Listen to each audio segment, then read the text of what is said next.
Assalamualaikum warahmatullahi wabarakatuh. Perkenalkan, nama saya Nifa Oktaviana dari Prodi Akuntansi NIM 2110701038. Kali ini saya akan menjelaskan mengenai materi ibadah, akhlak, dan muamalah.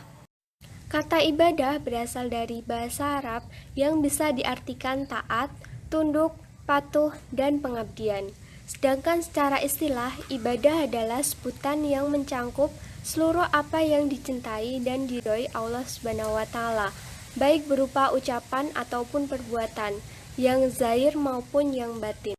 Hakikat ibadah menurut Yusuf Muradawi yaitu ia mengemukakan bahwa ibadah merupakan kewajiban dari apa yang disyariatkan Allah Subhanahu wa Ta'ala yang disampaikan oleh para rasulnya dalam bentuk perintah dan larangan.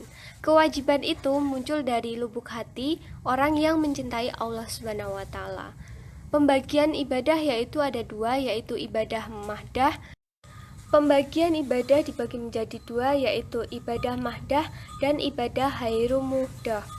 Fungsi ibadah yaitu satu, untuk menumbuhkan kesadaran pada diri manusia bahwa ia sebagai manusia diciptakan oleh Allah khusus untuk beribadah kepada dirinya. Yang kedua, mewujudkan hubungan antara hamba dengan Tuhannya. Yang ketiga, mendidik mental dan menjadikan manusia ingat akan kewajibannya. Melatih untuk berdisiplin. Prinsip ibadah. Yang pertama, hanya menyembah kepada Allah Subhanahu wa Ta'ala. Penyembahan ini semata-mata sebagai wujud untuk mengesahkan Allah Subhanahu wa Ta'ala. 2. Tanpa perantara. 3. Harus ikhlas. 4. Harus sesuai tuntunan.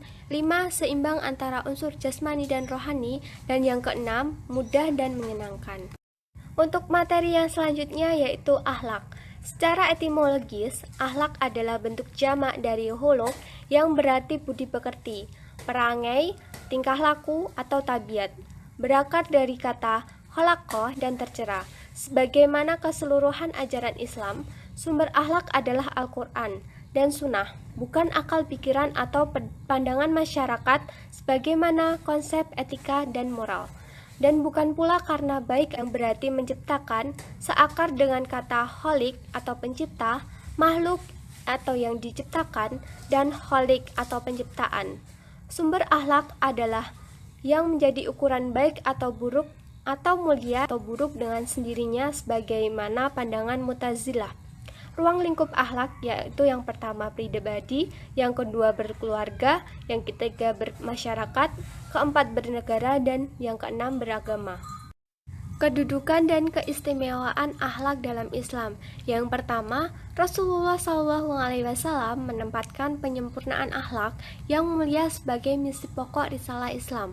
Beliau bersabda, "Sesungguhnya aku diutus untuk menyempurnakan akhlak yang mulia." Haji riwayat Baihaqi. Akhlak merupakan salah satu ajaran pokok agama Islam. Akhlak yang baik akan memberatkan timbangan kebaikan seseorang nanti pada hari kiamat. Rasulullah SAW menjadikan baik buruknya akhlak seseorang sebagai ukuran kualitas imannya. Untuk materi yang selanjutnya yaitu muamalah. Secara etimologi, muamalah merupakan istilah yang digunakan untuk mengungkapkan semua perbuatan yang dikehendaki mukallaf.